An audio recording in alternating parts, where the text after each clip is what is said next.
All right. Welcome to the David Meyer Show here on iHealth Radio. I am your host, Dr. David Meyer, sports performance physical therapist, sponsored by Hurricane H and the iHealth Radio. You can see here on the background, we got the backdrop here. We are rocking. We are rolling. I am super excited. We are going to be live at 9:30 a.m. Eastern Standard Time on Tuesdays and Thursdays today, 7:30 p.m.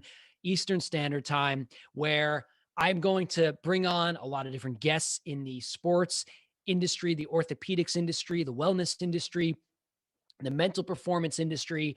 And I'm going to share with you a lot of details today about what my background is and give you an explanation as to why Hurricane has brought me on, because we see big things coming on iHealth Radio, bringing to you all a ton of value, informing you on very important topics related to your mental performance, your physical performance, whether you're an athlete, you're a developing professional that is looking to get into the field of healthcare or sports performance, or you yourself, maybe you're a weekend warrior, you have a child that's an athlete, a family member that's an athlete, you're just trying to work on an injury you have going on, an illness. How do we use your mind and your body to overcome it? I actually wrote a book on the topic. I can show you a quick little copy. Name of the book is Injured to Elite, and it's a guide to empowering yourself to transform your life after injury. And I published the book back in October of 2020. And so let's go into a little bit of a background about myself, the book, the whole concept of mental performance as it pertains to rehabilitation. And so here we go. Official show number one, the David Meyer Injured to Elite show here on iHealth Radio. So my name is Dr. David Meyer, sports performance physical therapist, and I have a doctorate in physical therapy. I graduated in 2012 from NYU. And, I have a saying: titles are overrated, but our story is highly, highly underrated. And so let's go into my story and my humble beginnings here in New York. I grew up actually in Sheepshead Bay, Brooklyn. Shout out to Sheepshead Bay, until I was 5 years old. Grew up with, very humble beginnings with my parents, modest people. I was an only child, am an only child. Grew up with a diehard sports fan father. Unfortunately, a Mets, Jets, Nets, Islanders fan. And both my parents actually worked for the government and helped to provide with me a good way of life, moving out to Long Island, where I grew up as an athlete playing hockey and baseball. And that's where it all started for me. So a little bit of a backstory with my father, whom I really is a legend, my hero. My father passed away in 2006 from lung cancer. And we're winding the clock back. So my father suffered from chronic kidney disease.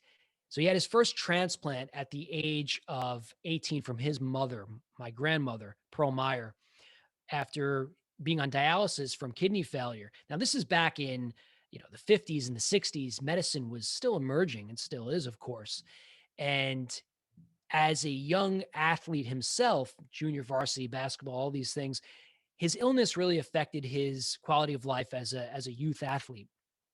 And it made him feel really different than his classmates and his peers.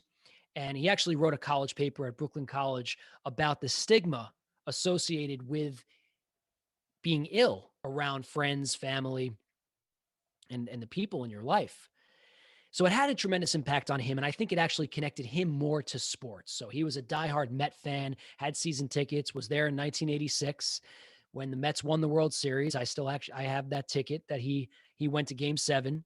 And so I grew up with this father that was a diehard sports fan, and he really impressed upon me his love for sports, and I developed it as a hockey and baseball player at just the small height of 5'5". I quickly found my own, actually, on the ice and on the field. On the ice, they always joked around. My favorite song was by Chumbawamba. I get knocked down, but I get up again. And so I would skate through their legs and was skating around players, but I wasn't a big player. I was scrappy. And that's where it all started. Watching my father deal with his illness and go through dialysis, which, for those that don't know, dialysis is really difficult for the body. You spend hours several times a week where it cleans the blood, replaces the function of the kidney. And so his kidney failed again, when I was still going through my teenage years, or really at the beginning of my tween years, at the age of 13, and he had to go back on dialysis. So his kidney lasted 27 years, medical miracle. Lived a great life, lived great up until that point, and had a great career, and raising me, finding my mother. My mother was his absolute rock, his anchor, took care of us and the family, helped get me to the games, all that good stuff. And dialysis really took a lot out of him, and it also had an impact on me. I'll never forget pulling up in Mineola, Nassau County, for those that are in the local region, the tri-state area, when he was going for dialysis. I remember pulling up in the car with my mother, and I didn't want to get out of the car and go into the center because I was scared of seeing people sick and my father sick. This was the man that I'd have baseball catches with and was my inspiration, a very soft-spoken man, but also really insightful with the game and encouraging, and just it was really difficult seeing him not feel his best, although his tremendous optimism leaked over into my life. Even that at that young age, I was just, taking notes at that time informally, right? And so I watched him on that journey on dialysis. And eventually he was on a kidney transplant list, a donor list. And I went and graduated from high school, playing a little baseball. I didn't play my senior year. I got caught up with at the time, my ex-girlfriend, spending more time with her and going to her school actually and leaving the campus. And I lost track a little bit with baseball there. And when I got to SUNY Albany studying psychology, I wanted to reconnect with baseball and getting back into sports, because I always knew from that young age, my dream to play at the highest levels. And my favorite movie growing up was Rudy, something my father and I shared as a special thing, our favorite movie together.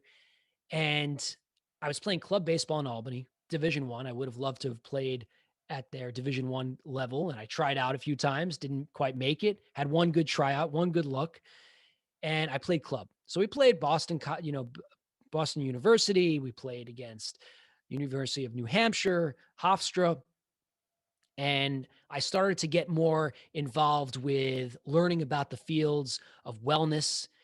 Had my first volunteer experience with Jay Geiger, the SUNY Albany head athletic trainer, and got to see the basketball team there, the Great Danes, their whole, their trajectory there as they were up and coming, and seeing what it's like to be an athletic trainer working with high level athletes, which was really interesting.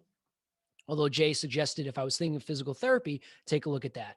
So my father, back home, I'm now upstate New York after my first year at Nassau Community College, transferring to a four-year program, thinking about maybe becoming a personal trainer in the off season, getting back into my own fitness and working out, which was always a love of mine. When I picked up a barbell when I was 14, 15 years old and realized that I was stronger as the little guy, it was really something that I became quite attracted to. And I decided that I wanted to really start to delve even deeper into figuring out what my career could look like in this world of sports performance. So I took a career test actually while in college. I'm jumping around a little bit, and that career test came back and said physical therapy might be an interesting career choice. And funny enough about it, I actually had a previous experience in physical therapy when I was just a few short years before that. Actually, I mentioned my ex-girlfriend there. We were in Long Island on Northern Boulevard, and we got rear-ended. And so my ex-girlfriend at the time, she had some back issues there, and my back was a little bit sore. So her mother suggested, hey, why don't you go try physical therapy out? You don't know what'll show up later. You should try it. So being younger, I just took the advice and didn't really know what to expect. And that was my first introduction to physical therapy before even being in SUNY Albany. And there, I actually was just happy to be in a gym setting. I saw this equipment. They put a hot pack on me. They put this little electrical stimulation where it felt like a bunch of bugs running around my back. Didn't really know what to make of it, but I thought it was cool. Here's a gym. I like to work out. And I thought it was interesting actually, because I felt not really that connected to the therapist. I felt like I was pretty much just in there for a free for all. So funny enough, how later in your life come back to the decision of going into the field. So fast forwarding back with that previous experience I had, which I write into my book, Injured to Elite, about what that was like being a patient. I was taking that career test, see physical therapy come back. Now I'm Googling physical therapy, doctor of physical therapy. Ooh, that sounds prestigious for a not so great student. I should mention I was learning disabled. I had an IEP, an individualized education program. I was in resource room, didn't have a ton of confidence as a student. I actually sat on the desk in second grade and they told my mother that maybe I should be on some type of medication or something to help me kind of through that. So here I am, undergrad, father, big sports fan, suffering from his chronic issues, but still positive, getting all these different kind of pieces that are coming together as the perfect storm of, the future me in my field. And so I start Googling physical therapists, and what's coming up is interesting. Functional diagnoses, exercise, manual therapy. I'm like, that sounds interesting. But at the same time, I was still looking into becoming a physician. My uncle's an orthopedic surgeon. He convinced me like he could to not go into it, did everything to tell me, don't go into medicine, David, which, as a side note, you got to take any advice from anybody with a grain of salt. And that's something I coach my clients on and my students that I mentor. So I'm trying to figure out pre-health sciences. Am I going to become a physician? Am I going to go into physical therapy? So it's this natural trajectory. So there we are, my sophomore or my junior year now. I was actually a poli-sci major for a semester. That didn't last long. Happily changed to psychology, business minor. And I volunteered at a physical therapy clinic after that athletic training experience. So here I am with a local physical therapy clinic walking in. And I should mention, I wasn't outgoing and a speaker like I am now, confident. I was shy, really shy. So I walk into this physical therapy clinic in Albany, and it's called a fishbowl. So when you walk in, there's a glass window there, and everybody can you can see all your patients. And all the physical therapists were busy writing their notes. And I just felt so awkward. Nobody really was taking me under their wing. Nobody was really talking to me. And so I was wondering, like, all right, what do I do? Do I just sit down and wait for somebody to speak to me? Do I ask if I could observe them caring for their patients? And it wasn't great. It wasn't a great experience. I really felt like I wasn't warmly welcome there, and that was the start where I felt like, one day I'm going to make sure to mentor students and give them a better experience. Really, even my first few times volunteering there, I felt literally so much tension inside of me. Like when you're a shy person going to hang out with a big group and you're literally dealing with that social anxiety, it was like pulling teeth for me. It was really difficult. I didn't know, maybe I should start a conversation, but I was kind of getting weird looks, judgmental looks. Maybe it wasn't a great culture. I certainly won't say the name of the clinic, but anyway, nonetheless, I still went forward towards physical therapy, or at the time I was pre-health, so I wasn't ruling out medicine. And as we went, so I actually was playing club baseball up there in Albany when I couldn't make the D1 team, like I said. And that was fun, studying all these different classes were more related now to my field, biology, chemistry, physics, tough for a learning disabled guy like myself, but I was making the best out of it, especially in the numbers side with physics and not so much chem, but definitely physics. It was a struggle. And you'll hear more about that as I go into the story of how that came together. And I was having my Rudy moment, as I like to say. For those that don't know about the movie Rudy, Notre Dame, future Notre Dame football player. His dream was to play there. It was really probably my size, and he eventually played there. And so they show his process of applying to Notre Dame and all that. That's how I felt in Albany. I was working out like a madman. My family calls that my square days, when I was as wide as I was tall. And but I really found an affinity and a love for the gym. And it was mentally my way of kind of persevering or feeling like I'm growing towards something I learned from my father, that spirit he had. I said, I need to do something too. He's going to this dialysis that takes the blood out of him and dialyzes it and has it come through this entire filtration system. Like, it's intense. It's your lifeline. And so that carried over to me in this whole sense of, what is my form of that? What is my form of perseverance? And for me, it was always related to sports. That was the way I expressed myself kinesthetically, through my body, through movement. And so here I am volunteering and playing baseball and taking these classes and getting big in the gym, I decided I was going to become a certified personal trainer through the American Council on Exercise, through ACE. So I had some summer jobs. I was working at Dick's Sporting Goods, and that was fun, but not as much fun as I thought I could have being a personal trainer. So I started working towards that. And towards graduation, as I was becoming a senior, my father got really sick, unfortunately, actually the summer of 2006. So I'll never forget that summer. My father, up until that point, he had a his second transplant. He had my sophomore year in Albany. And the kidney was mildly rejected early on and a little bit more intensely rejected, had to take a lot of drugs called immunosuppressives to thwart off his immune response to it to help save the kidney.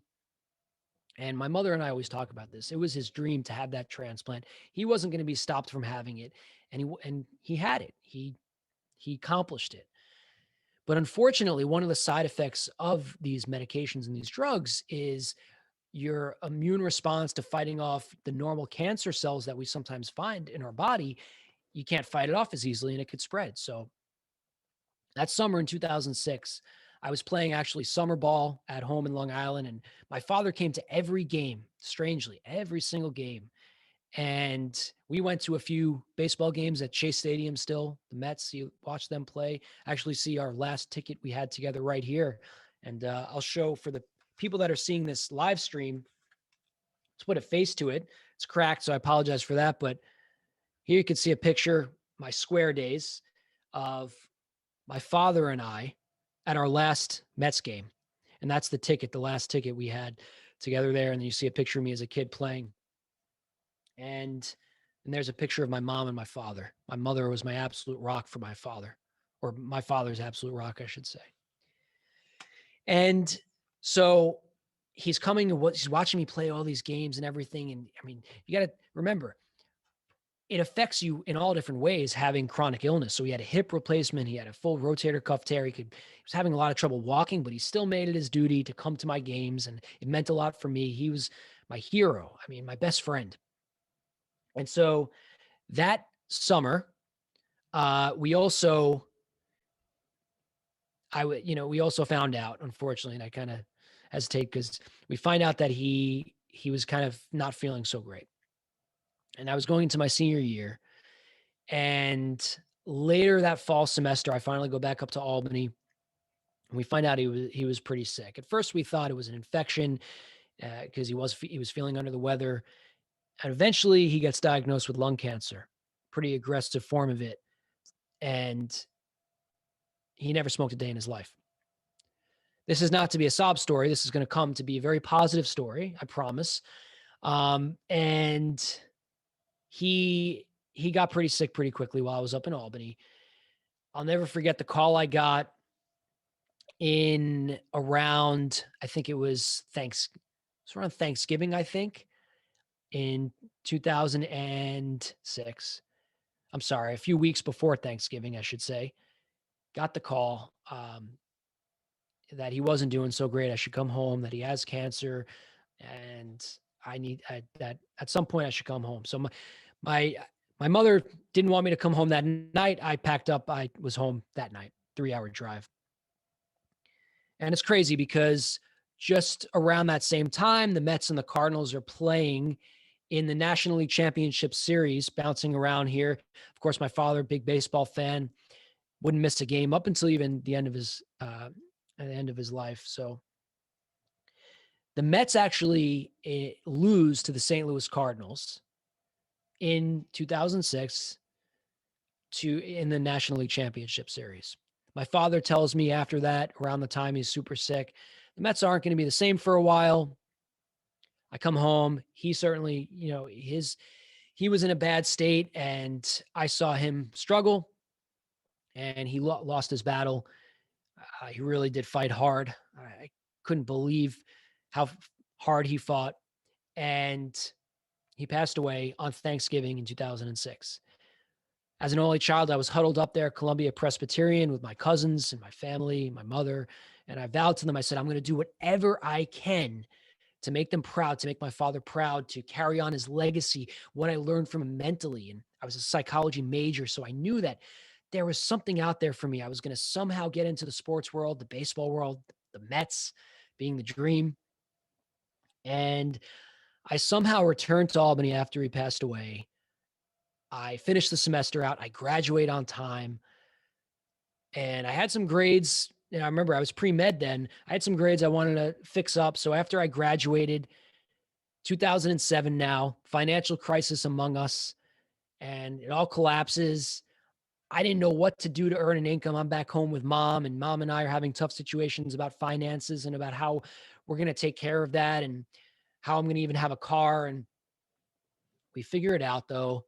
I decide that I was going to go back to Nassau Community College. So I have a bachelor's degree in psychology, business minor here, 2007. And I say, I think I'm going to go back to Nassau Community College and retake physics because I wasn't going to let anything get in my way of getting into a professional health related field or academic program at this time. Even though I wasn't positive yet, it was slowly becoming physical therapy, especially after I lost my father. I really felt like my way of getting into sports medicine would be physical therapy. I should mention organic chemistry kicked me in the butt. And that was the kicker. Thank God, really. And I decided physical therapy was it. I was going to really clean up my academic record, make it as good as possible. And the nice kicker here, I was going to play junior college, official college baseball. That was really important to me. Not a lot of people get to play in high school, let alone college. Professionally, I mean, that's a minuscule amount, right? The big leagues, even more minuscule. So we'll see the story come full circle. And you'll learn how I had my version of even the professional world, the major league world. So here we are, 2007. I'm retaking physics, and I walked on to the junior college baseball team at Nassau Community College. And JUCO baseball and sports is actually pretty competitive because a lot of them are they transfer to a bigger school, Division I school eventually. I know we have a wide audience, not everybody's sports lovers, but this is going to apply to everybody and anything related to personal development, really. So I get to live out my dream of playing college ball. I didn't get a ton of at-bats, but I had a game-winning ball, game-winning run. I worked really hard. I'll never forget the respect I got from some of the players. And one of the catchers, he came up to me once. He's like, "I respect you, Meyer." What he meant was the 21-year-old who has a degree already going back to junior college to still live out his dream of playing JUCO. And it was seen by them. And so there I was playing, finally living out the college experience. I felt like it was my connection to my father still to stay around the game, and did well in physics. At least I think it was a B or a B plus at least. So it was better than the C I had. C's are not degrees when it comes to pre-med. And I applied to NYU, my 2008. Got a job as an aide, was working out like a madman, benching 335 pounds for 2 reps, squatting 385, deadlifting 405 pounds. For a 5'5" guy, that's not bad. And I was just working as an aide, physical therapy aide, Orthopedic Associates of Manhasset, Nassau County. Shout out to them. And I finally get the letter from New York University. Remember, a few years before that, losing my father, didn't even know if I'd be able to graduate on time. I find out that I was accepted into the NYU Doctor of Physical Therapy program. This was really a Rudy moment for me. It was a magical moment. I felt like I knew now. I had that, and you're going to hear me talk a lot on this show about belief. And I should have mentioned this earlier on the radio. I think I mentioned it on the live stream, but I'm going to be going live on Tuesdays and Thursdays. Tuesdays at 9:30 a.m. Eastern Standard Time, and Thursdays at 7:30 p.m. Eastern Standard Time on iHealth Radio. So on the app, on the Facebook live stream, all those things. If you're listening, you know where to find us. So the David Meyer Injured to Elite show is going to be on there. I'm going to be bringing on people in my network, and also myself doing just some solo episodes where we talk about different topics related to mental performance, physical performance, rehabilitation, getting through injury, building the career you want, the life you want, all those great things, all related to my profession. So getting back to the story, here we are. I get accepted to NYU's Doctor of Physical Therapy program in 2008. And I felt like I was off to the races. And I really felt like I can believe that it's possible. You know, the New York Mets, their saying is always believe, which funny enough is becoming quickly more and more my motto every single day. And I start the program out, and that was the toughest semester of my life. The first semester, the summer of 2009, they weed people out in a doctoral program, usually in a healthcare related field, grad program. Took a gross anatomy and cadaver lab and histology, study of cells. And it was crazy difficult. I studied harder than ever before because really undergrad studying is interesting. If you're interested in the class, sometimes you can just kind of go by the lectures. Sometimes you have to do more work. For me, I needed to study hard. And I'll never forget day one, NYU DPT. I meet Sharif Tabah, who owns a really successful physical therapy performance recovery center down in Florida. Shout out to Sharif, called Athletics Rehab and Recovery. He works with all kinds of NFL ball players, Alvin Kamara. And on our first day, Sharif and I, we graduated together. So Sharif and I were going to Dunkin' Donuts for iced coffee. If you're in a physical therapy program or a pharmacy program or physician's assistant, nursing, medical school, you drink a lot of coffee. Sorry if I missed any kind of programs out there, but coffee becomes your best friend. So Sharif and I were getting our Dunkin' Donuts coffee, and Sharif and I quickly, we introduced ourselves, and it's funny, we had our little meathead moment. Remember, I was big into the gym then, and we were the two coined meatheads of the physical therapy program. The two that got involved, obviously, because their love for physical fitness and sports. And Sharif goes, "Yeah, I want to work in football." I'm like, "Oh, I want to work in baseball." And so quickly, it's funny, as you'll learn, how we both lived that out and we had our intention, and intention is so important. So I'm here at NYU starting the program out, and I'll never forget running into the hallway with one of my professors, Kevin Weaver, who was a real strong mentor of mine. And I asked him, I said, "Professor Weaver, what can I do to work in sports?" Now, back in 2009, there weren't a ton of physical therapists yet that were working at that level in professional sports. Because as you'll learn from me, more recently, the sports and performance world has gone through a renaissance of recent times over the last decade. And so in 2009, it was just growing. So he said, if you want to work there, maybe get to know the agents of the athletes. That can help. And by no fault of his, this was the best advice he can give me. And I appreciated it. I took anything I can get. And so I went through my NYU DPT program, really learning a lot about a lot of things like my father went through with kidney disease and wound care, which now coming back to some things my mother went through recently. It's funny how things all come full circle, because what you might not know is physical therapists are trained to be generalists in all different forms, really to be first, not primary care providers like your primary care physician would be, of doing blood work, things like that, but in the sense of we can help with all kinds of medical conditions in terms of function. Our big thing is we help people live their lives with more quality, improving function, which can mean a lot of things, of course. But at the same time, as I was finding myself in these classes, I was wondering, well, when are the sports classes coming? So I sought out some really good experiences related to orthopedics and sports medicine. Columbia was one of them, had a great program. And I had the intention, and you'll learn from me, belief, intention, so important. No matter what it is you're looking to do, having intention is so important. He or she who aims nowhere goes nowhere. So while I was a student, I had this one thing that really stood out to me. I always made sure to keep my story alive and have intention. Let the story of my father and my experience as an athlete not go to the wayside, and not get distracted by being in this classroom and sea of other students that were there. And at times I got distracted. We celebrated when we had our tests, rightfully so, in Manhattan, right? But I still remembered my story and what I wanted to do with my life and work in professional sports at one point. So eventually I graduate 2012 with my doctorate in physical therapy from NYU. I was super pumped, finally going to make some money. And I got my first job in Westchester working for a clinic called Pro Sports Physical Therapy. And when I mentor students, I talk about find the heavy hitters of the field. You really want to identify who are the people out there that are going to connect you through those degrees of separation to where you eventually want to be. And so for me, Tim Tyler was a big person in the field, in the sports world, the American Sports Physical Therapy section, the APTA, shout out to them. And he connected to me to a lot of these heavy hitters, some being Mike Reynolds, Sue Falsone, who else? A lot of really important people in the field. And funny enough, so I was working for Tim and I got my reps in. I think it's really important early in your career to get reps in before you get the dream job. So I was getting my repetitions in, working with athletes, high school level, college level.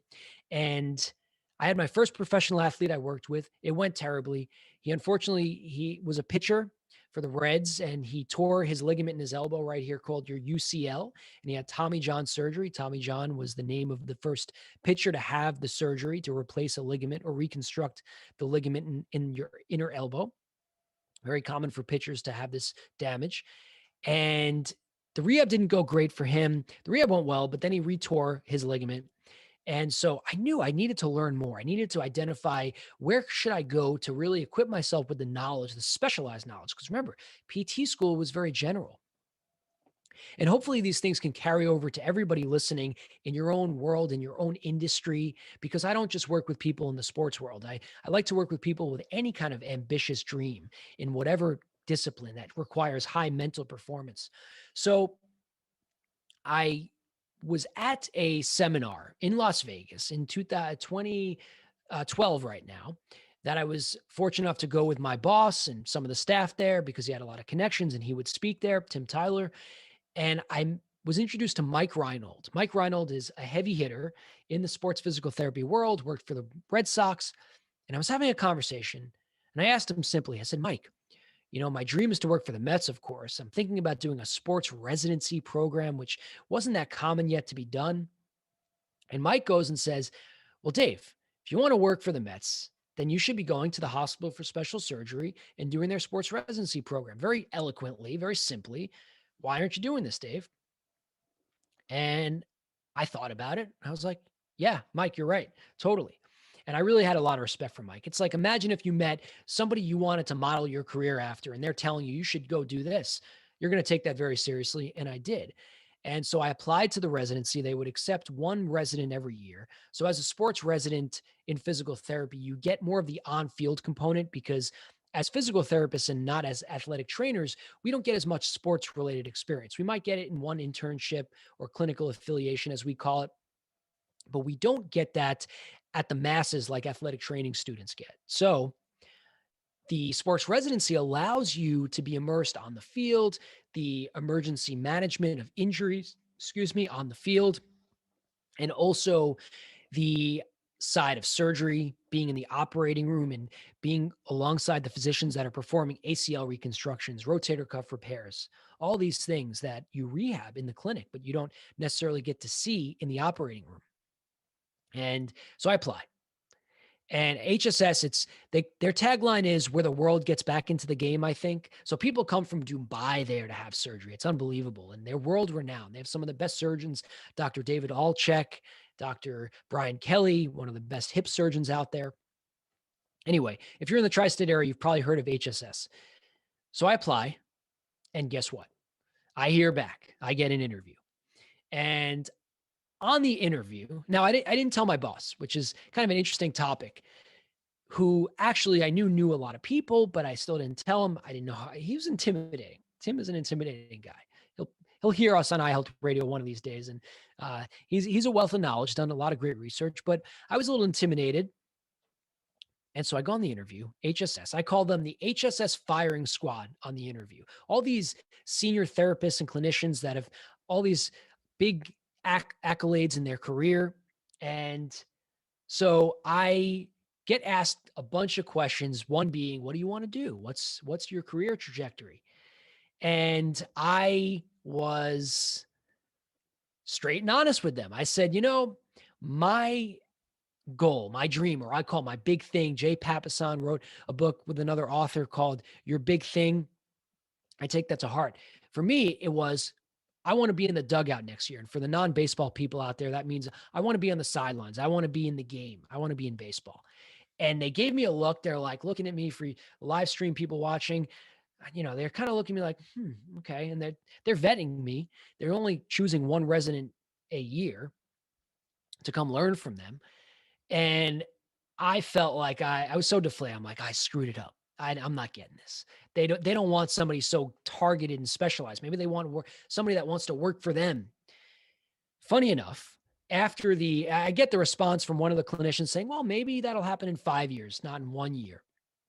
And whatever happens, I hear back from them. They choose me. And the way I found out was really funny. So I go into work one day. Tim Tyler pulls me into his office and he says, Dave, you're no longer working here. I thought I was getting fired. I was behind on some notes and documentation. So I was like, oh, that's it. First year and a half as a PT, and I already screwed it up. And he tells me, Dave, you're going to be working at HSS. And by the way, why didn't you tell me, Dave? Because I would have given the word for you. And by the way, I did. So I take a sigh of relief. I'm like, oh. So you find out from your boss you're getting your next job. Kind of awkward and interesting. And little backstory there. I broke up with my ex-girlfriend at the time.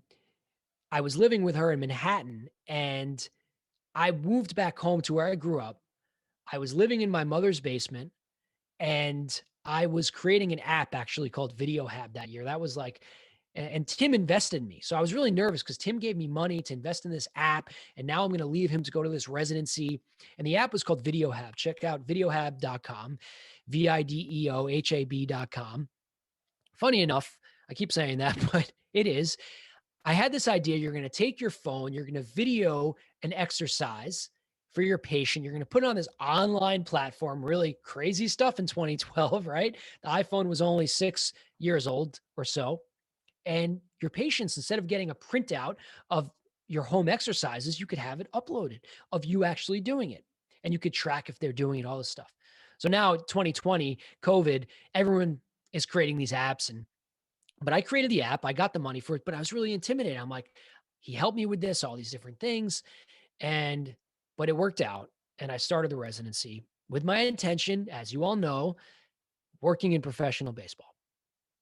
And I was off to the races. So now I feel like I had some intention, no longer just in my mother's basement, creating some apps, slaving away, working and seeing a lot of patients. Although I had a great experience, made some good money when I was working in Westchester for, just getting out of PT school. It felt great to finally be able to afford all my bills and everything. And I was getting an amazing experience. I was in the operating room with these doctors I was telling you about, and I was on the field, finally, Merchant Marine Academy, Division III athletics, but service branch. So really ambitious students that were looking to do big things, and around them and their training staff, and pulling all these pieces I was missing from Albany days and all that stuff that I didn't have that specialized experience. Finally, I'm getting taken under everyone's wing. Here it comes. Heavy hitters all over the place. HSS is over on the Upper East Side, 71st in York.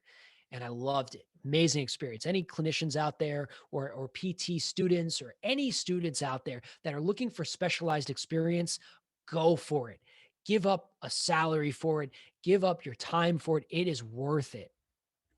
And so for me, I was getting all this great stuff. Now, it wasn't baseball specific, remember, but the HSS, they take care of the Mets. They take care of the New York Rangers. They take care of the New York Giants. So I was getting all these different pieces of experience.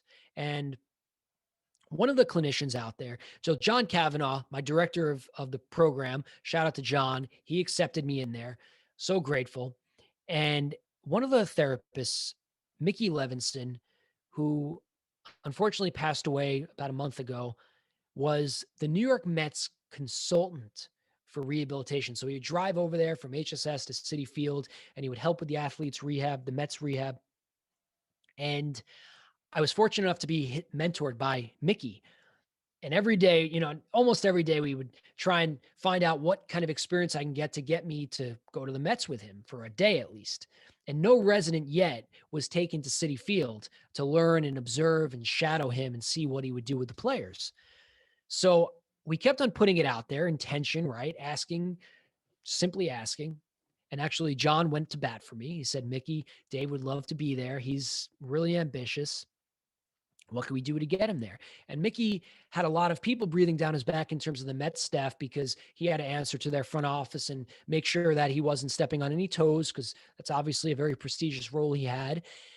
And so 6 months go by in the residency, and Mickey comes to John and says, I just got word from the front office that we can bring a resident.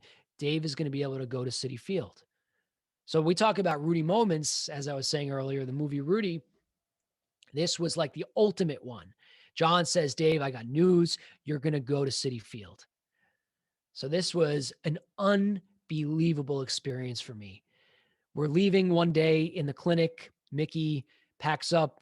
We leave and he drives out to Citi Field with me out of the city.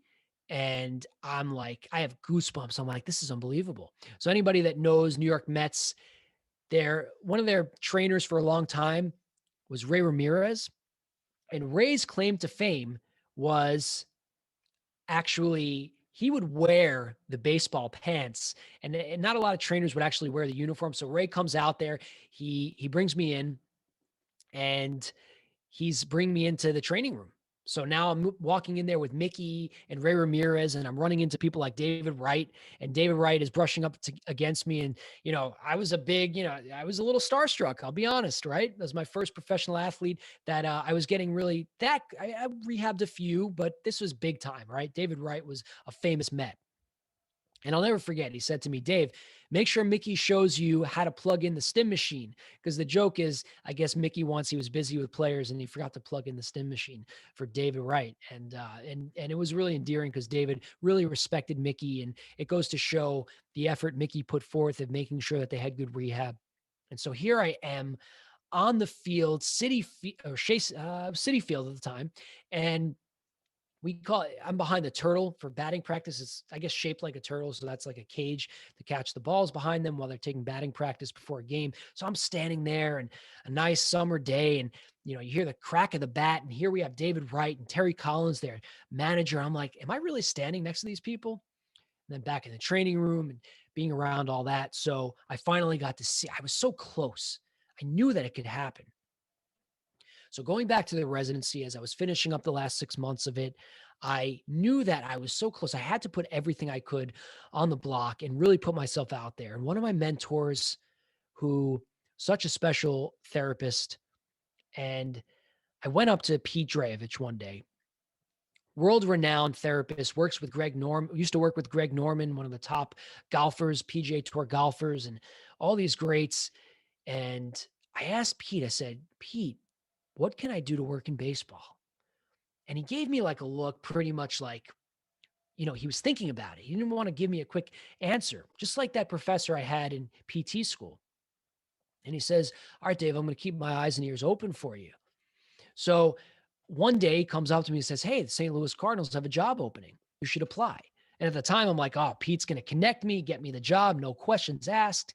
And so I apply, and I'll never forget, I have a red-eye flight overnight to San Diego. After working at HSS, I buy my well, I should first say that I apply to the Cardinals. I get the interview. I get a phone interview with Greg Houck, the athletic trainer with the Cardinals, the head athletic trainer at the time. And I couldn't believe it. Like, that was one of the biggest deals for me. And here I am. So I get flown over to San Diego, the winter meetings in 2014, and I'm getting my red tie, making sure that I'm showing the right team colors as I go on the interview, do my research, figure out when they won the last World Series, get the generic stuff. And just a little note to all the listeners, do your research, find out the degrees of separation, get the team colors, maybe in whatever you're wearing. But beyond that, make sure you get an idea of what the team philosophy is or the corporate philosophy is. Figure out what they like to hear, because then you can tie that into your story. So I do a little of that. I was just, I didn't know everything I knew now. So I go on the interview, and the interview went, I guess, good enough. At the time, I thought that Pete Drayevich was hooking me up with the job. Little did I know, I just applied. I had the right resume, the right story, and dialing it back to the interviewer for the HSS residency who said, maybe they'll happen in 5 years. It was all coming together. And so I interviewed, I flew back, I worked the same day. I didn't get any sleep. So I had that red eye back and forth. The winter meetings, they all come together in baseball in the off season. So it was towards the end of my residency. And after the residency, I didn't even know what I was going to do. So everything at the 25th hour in my life always seems to just come together. Crazy enough. And I have to remind myself of that, funny enough. And I'm in Lake Placid, upstate New York, Olympic Training Center. They have the bobsled event. Probably familiar with bobsledding from the movie Cool Runnings. Shout out to the 90s movie. But it's a sport, and there's some phenomenal athletes. I actually had one of the bobsledders that I met there, Nick Cunningham, 3-time Olympian, come onto my podcast, Injured to Elite, which is now we're all together here. iHealth Radio, Injured to Elite. Check it out. You can just Google me, Injured to Elite. Check me out at drdavidmeyer.com. But I'm there in Lake Placid, and I get the call from Gary LaRocque that this is how it went. I'll just tell you. Hey, Dave, we'd like to, offer you the job with the St. Louis Cardinals as medical and rehab coordinator based out of Jupiter, Florida, their spring training facility. And I was so ecstatic. I'm here in the mountains on a bobsled track, and I'm like, okay, great. And he's like, well, does that mean you're taking the job? And I say, yes, I'm taking the job. And I guess he was surprised as a business guy. Gary LaRocque was the director of player development there. He's used to business, sports contracts and things and negotiations. I didn't negotiate, lost my opportunity to do that. Note to all you listeners, make sure you remind yourself that you might be able to negotiate a little bit, but I didn't care. It wasn't about the money. This was my dream, my father looking down on me. And looking back 9 years before, the St. Louis Cardinals playing the New York Mets in the NLCS. My father telling me the Mets aren't going to be the same for quite some time. And the Cardinals, the team that beat them, now hired me. And so back then, I threw my dorm room chair when the Cardinals beat the Mets, Yadier Molina, their catcher, and they struck out Carlos Beltran, a 3-pitch sequence. I'll never forget that. And Adam Wainwright was pitching. And now I'm working for the Cardinals in 2015. I got the job. I accepted the job. Spoiler alert. And there I am in Jupiter, Florida, in Southern Florida, overseeing their entire medical and rehab program. And now we have Yadier Molina coming in every day in front of me, and I'm meeting him. And I'm like, man, he's a nice guy. I guess I shouldn't hate him so much as a Met killer. And I told him the story of how I threw my dorm room chair across, and he thought that was funny. And it was cathartic for me telling him that story. And oh man, the emotion that was there. But then I was sitting there every day, not knowing exactly what was to come. This was January 2015 before things got going. And I was told by the farm director, my boss now, I'll never forget, he took me to Burger Bar in Florida and he said, Dave, we're going to expand your job duties. And I didn't know what that meant at the time, but what he meant, and the way I describe it is, I became the lunch attendant, the bus driver, the school principal, the school nurse, the gym teacher, all the above as the medical and rehab coordinator. So what does that mean that I was that title? I had to oversee all the injuries in the minor league system. And remember, in a minor league team or a full organization, there's over 400 players from the academies in Latin America to the several teams they have across the country to their major league club. And then when the major league players were on rehab assignments or they're in spring training, I would help with their rehab and they would come and complete a rehab assignment. So a lot was on the line for me.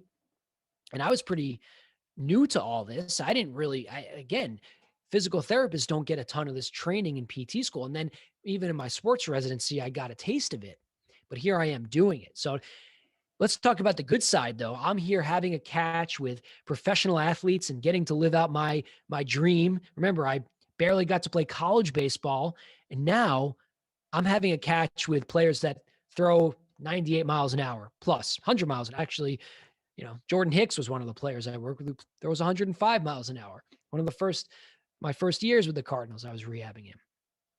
So now speeding up a little bit, I'm working with the Cardinals, living out my dream. Here it is. And a year into it, I'm learning so much so quickly, handling throwing programs, handling the strength and conditioning, the rehab. And remember, I was a psych major, right? Psychology. and seeing how my father was so positive and how he had that psychological flexibility, we call it, or growth mindset that Carol Dweck and Angela Duckworth in the book Grit coin. And I noticed that the players were going on one of two trajectories. Either they were rising above their injuries and going on to higher levels of success, or a lot of them were, their careers were fizzling out. And for those listeners of iHealth Radio, you saw me coming on to a show that I did with Hurricane, and I shared some of these things, but I noticed that there was something missing here. And so there was a specific moment. I had a player who was going through a tough time with his injury. He had a Tommy John surgery where he had the reconstruction in his elbow, and his rehab wasn't going great. And he was somebody that was destined to do, he was signed for a good amount of money, a bonus, they call it, signing bonus out of junior college, but his rehab wasn't going great. And eventually he did transition out. He made it back to a team. And one day we come back to the facility. So there's one day I'm sitting there, I see him on the training room table, sitting cross-legged, and I felt negative energy around him. I felt like he wasn't doing so great. And I consider myself an intuitive empath. I felt the energy. And instead of me taking the time to speak with him and bring him into the training room office, I felt like I was overwhelmed with everything going on around me in the training room and making sure the throwing programs were going right. And I was sending players to doctors. Remember, in the sports world, you have like 15 players that can come in at the same time. So here he was, and I missed that moment. I just kind of made light of it. I made a joke a little bit, not of what he was going through, but just tried to lighten him up a little bit. But then 6 months or so go by, and I find out that we come into the facility one day, and we're told one of the players attempted, thank God, unsuccessfully suicide. And I was so mad at myself. I knew that I missed it. I knew that well, not that I missed it. I sensed it, and I didn't do what I know I could have. So it was that moment, and then a few situations that occurred, and I'll protect the privacy of certain players and not share some of these stories, but I knew that there was something missing, and it was the mental side of rehabilitation. These athletes were going through an identity crisis. And I'm sure a lot of you out there, whether you're going through any type of injury or illness or a family member is, it challenges your identity. When you played a sport at a high level your whole life and you're injured, everything's on the line. Transitioning from sport into the real world is very difficult. Transitioning through injury is very difficult. And I realized that my psychology background, my father, what he taught me, my own, being a short learning disabled athlete, what it taught me, my own perseverance, that I can equip these athletes with something outside of the physical side, the mental side. So I spent 3 years with the St. Louis Cardinals. In 2017, I transitioned out, and I met my now fiance, Olia. We relocated to sunny Los Angeles. On our first date, we said, we both like to live in LA. And so I decided, after working for the Cardinals, I wanted to better represent athletes without the bias of the team. Not that the Cardinals were specifically biased, but just because sports is a business, right? So I wanted to be just directly with the players, their agents, and I created a company called Pipeline Performance to broker and enable the medical needs of athletes. And I moved out to LA, worked for a physical therapy clinic called ADI Rehab, where I helped to build a little bit more of a performance culture and model there, worked with more athletes, tried to get Pipeline Performance off the ground to the level I wanted to. Then I'm working with with general population people, going on my own personal development journey. Read a book, actually, called The Tools, by a patient that referred me to the book as my fiance was going through her trajectory in her career and wanting to go into event planning from the job she took to allow us to help us to move out to LA in recruiting. And I'll never forget my patient Garv. He says to me, Dave, why didn't you just let her quit? And at the time we were nervous about how we were going to afford our bills. And we read this book, The Tools, which talks about these higher forces and these different tools you can use, actionable tools, because the writers were clinical psychologists. They weren't happy with the Freudian approach, the psychodynamic approach of psychology, and they wanted to give people more. So anyway, read the book, decided that we're going to tap into these higher forces of overcoming fear and using gratitude and gratefulness and all these things. And sure enough, my fiance quit on a Wednesday and she found her dream job on a Friday in LA, and we supported one another there. And I realized that our own personal development was taking off, and I was meditating daily. My mentor, John Denny, who I'll share much more about in future episodes. He turned me on to the harmony exercise. If you're looking for a guided meditation, it's a free guided meditation at theharmonyexercise.com, and it changed my life. I'll never forget a phone call. I said, John, I need, I want to get my career going, my business going. I'm on a good path now, but I want to really expedite it. And he goes, well, are you meditating, Dave? In his stern voice, John Denny. He's a performance coach. He's worked with amazing, great people. Laird Hamilton, a big wave surfer that a lot of people know on the West Coast and even on the East Coast and in Hawaii. And he's worked with all these great people that have to tap into mental performance to overcome fear and to perform at their best. And so I started practicing the harmony exercise, which goes through these different principles. So it's a little different than just relaxation. It's really using specific affirmations and helping to tap into your belief system. And I started working on that. And then I had the aha. This is what I need to give the athletes and the patients. And so now I started talking to my patients differently. I started to talk to them about their thinking and about their thoughts. And at the same time, I was getting more into virtual channels and building my virtual presence. And I thought that was going to be the future. Like I said, I built an app in 2012 called Video Hab. And then I started doing webinars, started building my Instagram up. And in 2018, 2019, I started thinking about this idea of writing a book, Injured to Elite, which is basically a guide to empowering yourself to transform your life after injury. You could find it on Amazon. Just type in Injured to Elite. My website, drdavidmeyer.com. You can Google me, David Meyer, physical therapist, Injured to Elite, all that good stuff. Instagram, Dave M. Meyer. That is DAVEMMEYER. So the idea behind the book was simple. I was challenged by a patient of mine, another patient, another story. I have a lot of those. You'll learn. I was challenged by my patient and said, hey, you have a lot to say. I wonder if you could write a book. And I said, well, I would love to write a book actually. And I'm going to do that. And he's like, well, I don't know if you can, but I think you can, but I don't know if you're going to do it. And the short man complex in David Meyer got woken up. And I decided right after that, I was going to brainstorm the topic, brainstorm the different chapters, the whole thing.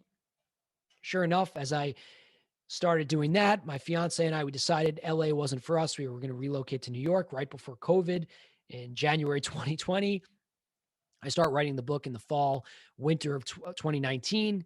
And then just about, I guess, over a 3-6 month period, I wrote Injured to Elite.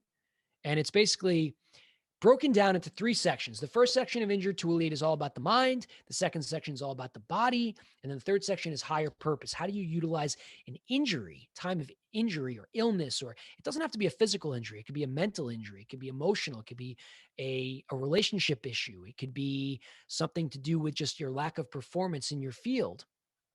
How can you use that to better your life? And really proud of it. It was written. I got it published, Injured to Elite. I proved Oleg wrong. He actually edited the book for me. I brought him into the mix.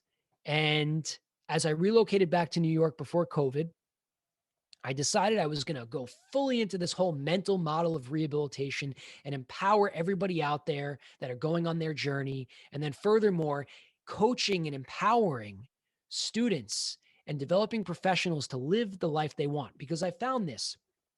I've done some recent webinars. I hosted one called How to Get Your Dream Job in Sports, how my PT career took flight with the St. Louis Cardinals. I had over 1,300 attendees. And what I learned was one of the biggest things that people lack is confidence. Sounds cliche. It sounds like, common knowledge, which it is. But what I learned working with these billionaires that were flying on jets as their concierge physical therapists and these athletes and all these people, what I realized was they were not fundamentally different than us, but they had more confidence. They believed in themselves. So now I decided through COVID, I was going to coach others any way I can, clients that are looking to become their best version of themselves as clinicians, work in professional sports, become physicians, become physical therapists, become nurses, become chiropractors, become entrepreneurs in healthcare and around it. And I met Hurricane coming on his show as I was reaching out, spreading the word about my book. And you might have listened to our episode previously. And so, this platform here, as I wrap up and bring you up to speed, as we only have a few more minutes, iHealth Radio and the David Meyer show and the Injured to Elite show here is going to be a time when I talk to you about stories of those that have persevered through injury. I talk to you about how you can build the career you want in the field of sports performance, healthcare, and even outside using the same strategies.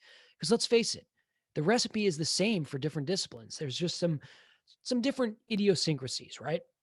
So I'm going to bring on people in the Injured to Elite network that I've built, my community, and share their all different stories. And I'm really excited. I want to shout out to Hurricane and really thank him for this opportunity. This is going to go stream on different channels on the Facebook group for iHealth Radio, the iHealth Radio podcast, the Injured to Elite podcast. Check out Instagram, Dave M. Meyer, Hurricane H, iHealth Radio. We'll be here again, wrapping up on Tuesdays at 9:30 a.m. Eastern Standard Time, Thursdays, 7:30 p.m. Eastern Standard Time, where we're going to be live. It's going to be fun. We're going to get guests on. We're going to bring a lot of experts on here in the health and wellness field. All for me, the theme is, of course, mental performance, how that can impact your health, how it can impact your rehab. And thank you all. We're going to come off the air now. So I want to thank everybody again for listening, and we'll talk soon.